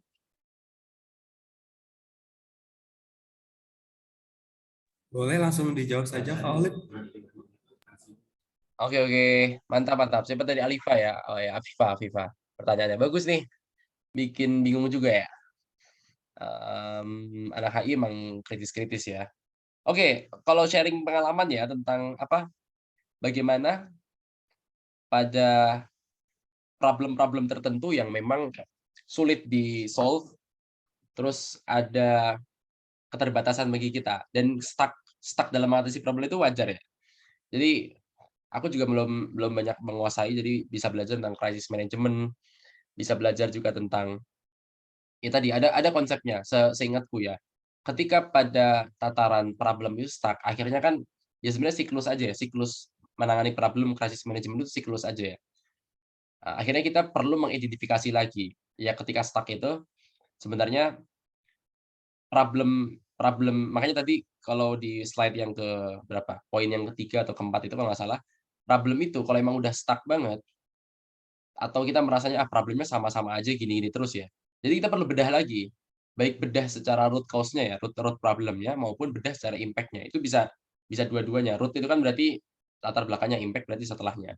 Nah, contohnya gini deh, katakanlah problem-problem yang sering terjadi dalam organisasi, tadi konteksnya adalah, oke, kerjaan atau orang-orang yang dipimpin ini nggak bisa becus nih ya, gitu ya.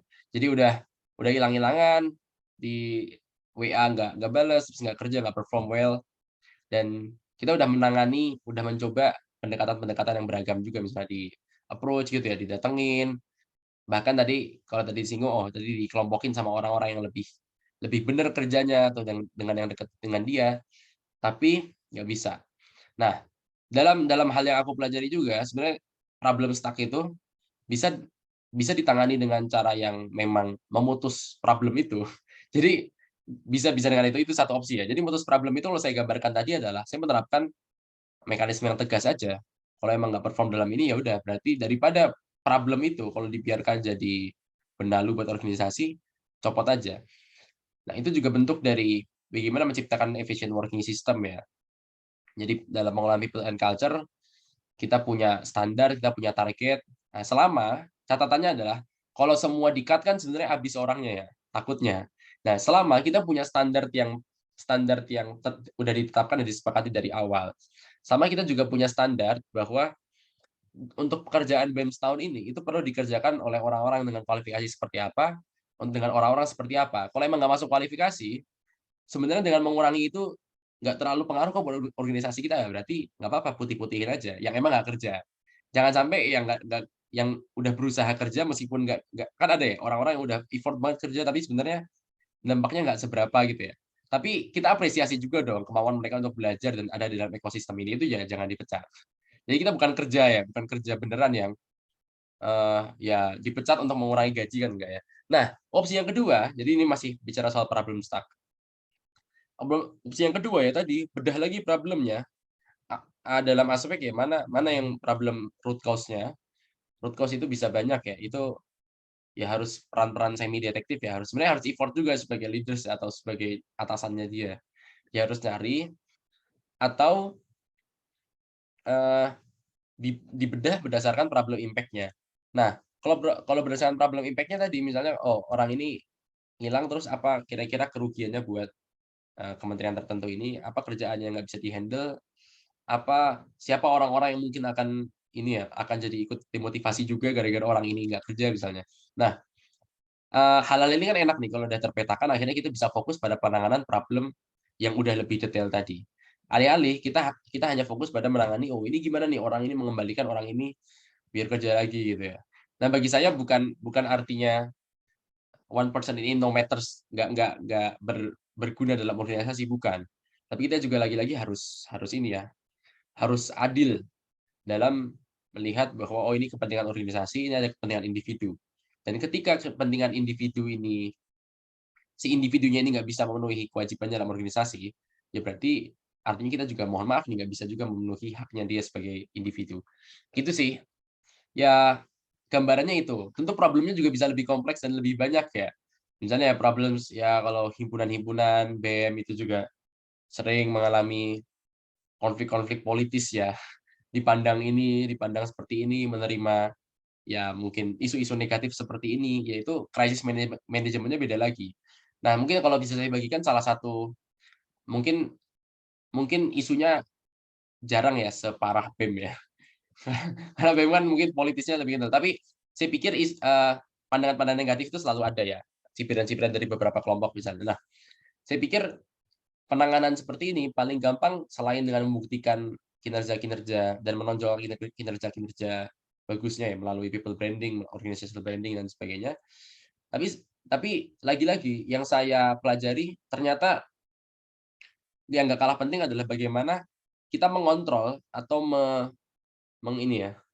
meyakinkan, memotivasi lagi-lagi menenangkan orang-orang di dalam organisasi, bukan cuma diri kita. Pertama tentu layer satunya dulu. Jadi layer satunya harus punya mindset bahwa, oh ini perspektif atau emang fakta gitu. Jadi ya isu-isu negatifnya. Oh kalau emang fakta ya udah harus kita apologize dulu gitu ya. Jadi kalau fakta ternyata kita tidak disarankan dalam teori komunikasi itu tidak disarankan untuk menolaknya gitu ya. Kalau emang fakta ya kita akui aja dalam hal-hal apa ini, ya, apologize terus kita tunjukkan improvement-nya. Nah yang nggak kalah penting setelah di dalam satunya ternyata adalah orang-orang di dalamnya.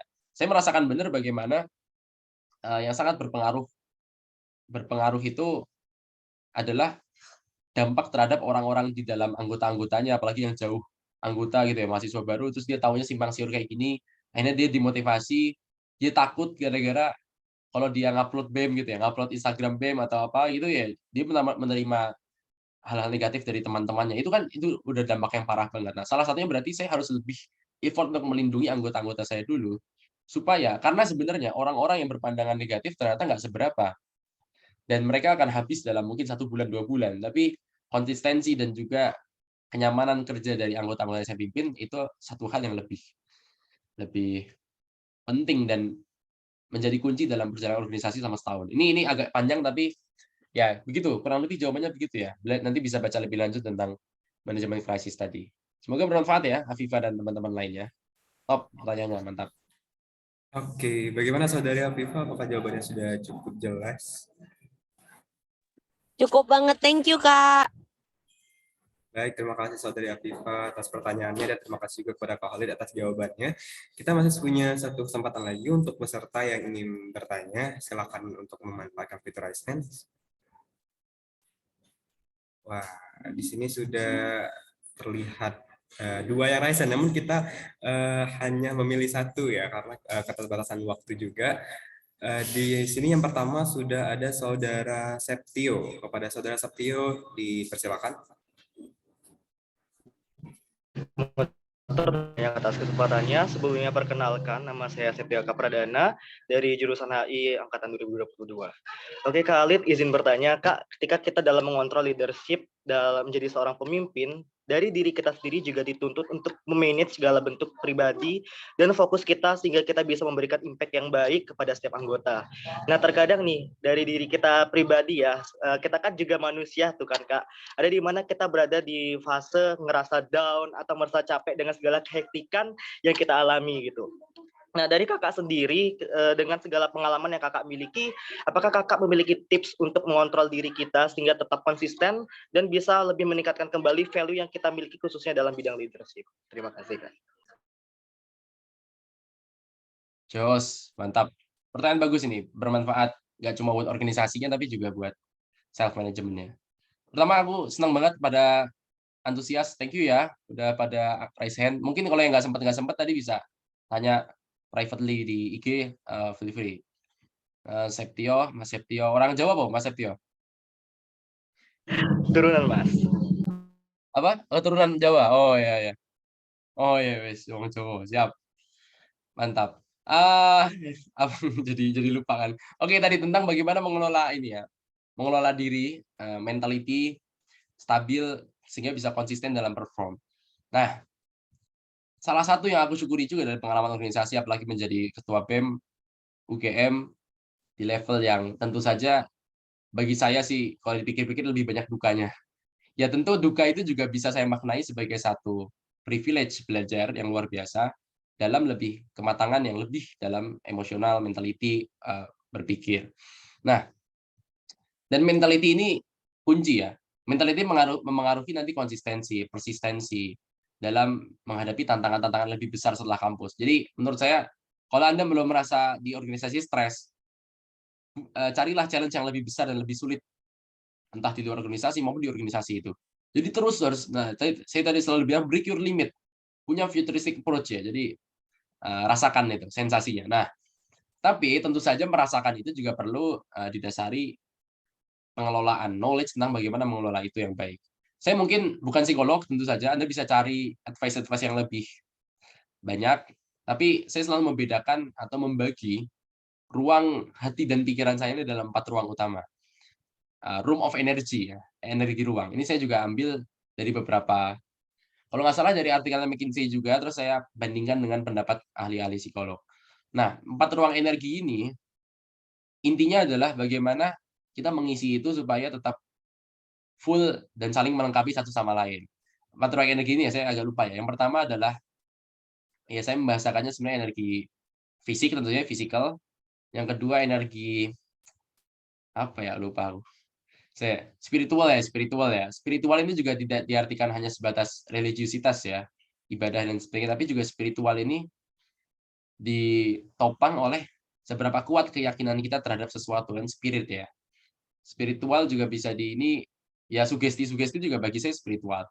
Energi yang lain adalah energi mentality ya. Saya membahasakan mentality ini sebenarnya bukan hanya mental ini ya, tapi mentality ini saya artikan lebih pada pikiran, intelektual. Jadi kalau kita keseringan mikir itu kan juga pasti kerasa capek ya, mengaruh ke yang lain ya.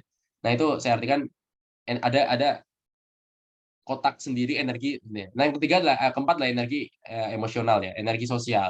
Ya kalau kita ngobrol, nongkrong sama orang, apalagi orang-orang baru biasanya lebih cepat capek. Nah, keempat energi ini tentu saja akan lebih ideal kalau kita isi semua. Nah, tapi dalam tataran-tataran tertentu, tentu saja kita ya kadang intinya pintar-pintar kita menakar. Lagi kadar energi kita yang satu blok dengan satu blok lain ini lagi dalam posisi seperti apa, kondisi seperti apa, dan bagaimana kita mengisi itu maupun mungkin membatasi diri kita kalau bloknya ini nggak cukup nih. Ya kayak bensin lah. Kalau bensin nggak cukup, nggak usah dipaksain, ntar mesinnya rusak gitu. Nah, idealnya semuanya keisi. Tapi kalaupun enggak, bagaimana paling enggak ya 2/4 keisi lah gitu. Jadi jangan sampai kosong banget. Misalnya, mbok yo fisiknya, sorry bahasa Jawa. Meskipun fisiknya habis nih, misalnya fisiknya capek banget, tapi bagi saya selama energi emosionalnya, jadi emosional saya mungkin lagi nggak banyak menerima energi negatif gitu ya, lagi nggak marah-marah banget, sama energi spiritual ya, saya punya tekad untuk, oh ini pertemuan penting nih, entah gimana pun caranya aku harus datang nih. Meskipun fisiknya capek, ya insya Allah itu masih inilah, masih bisa kejangkau. Ya kalau ternyata fisiknya, ternyata emosionalnya juga lagi, sebaliknya emosional lagi capek, ininya apa namanya, mentalnya, pikirannya juga sering kepake ya karena mungkin urusan-urusan BEM, maka isilah fisik energi tadi dengan ya rutin olahraga gitu ya. Mungkin nggak bisa rutin tapi dalam fase tertentu iniin olahraga, workout gitu biar energinya fisiknya masih tetap kejaga. Makannya juga yang teratur misalnya. Jadi saling melengkapi ya. Itu mungkin bisa jadi salah satu ini ya, salah satu penunjang aja. Meskipun lagi-lagi kadar kemampuan tiap orang beda-beda. Jadi bisa jadi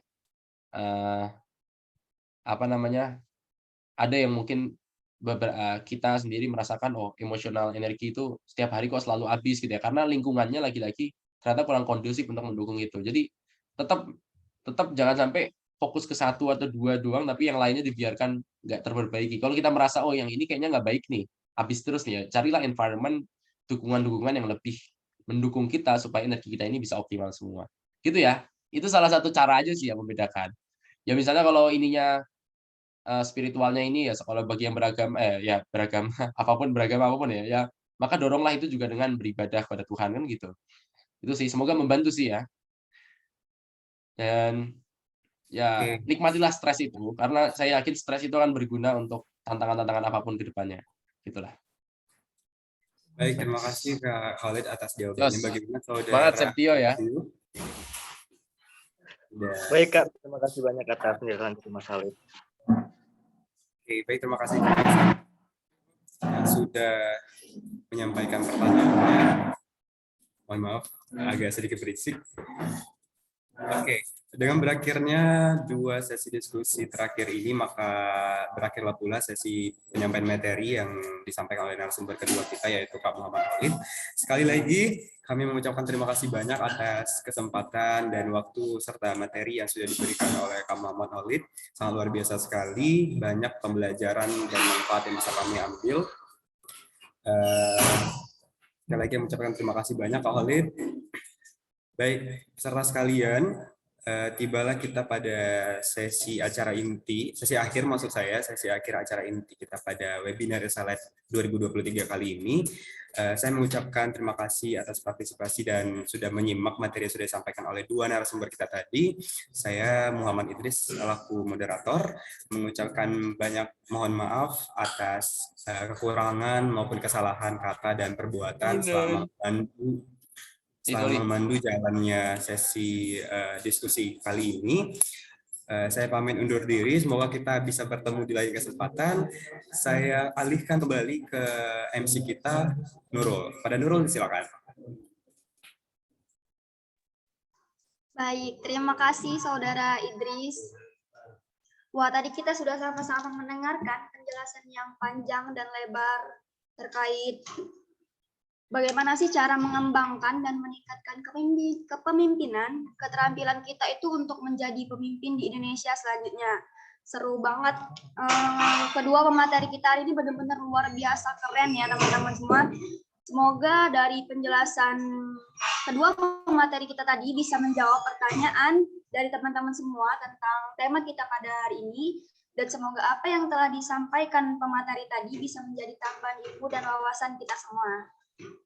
Baiklah, tanpa terasa kita sudah tiba di akhir acara. Untuk itu saya selaku Master of Ceremony ingin mengucapkan terima kasih banyak kepada Bapak Hairun dan Kak Khalid sekaligus seluruh dosen dan peserta yang sudah meluangkan waktu untuk ikut serta dalam acara Irsalah ini. Terima kasih juga kami ucapkan kepada BMKM Visip Unsri, Cogito Visip Unsri, Waki Visip Unsri, Masopala Unsri, Korps Mahasiswa Hubungan Internasional Universitas Gadjah Mada selaku media partner yang sudah mendukung jalannya acara webinar ini. Walaupun secara virtual, namun tidak mengurangi maksud dan tujuan yang ingin kita capai. Sebelum saya tutup, saya ingatkan kepada seluruh peserta untuk mengisi absen yang ada di chat box untuk mendapatkan e-sertifikat yang akan otomatis dikirim melalui email masing-masing. Baiklah, saya Nurul Hasanah pamit undur diri. Terima kasih sekali lagi atas segala perhatiannya. Saya tutup. Wassalamualaikum warahmatullahi wabarakatuh. Selamat siang dan sampai jumpa di lain kesempatan. Waalaikumsalam warahmatullahi wabarakatuh. Terima kasih teman-teman. Terima kasih semuanya.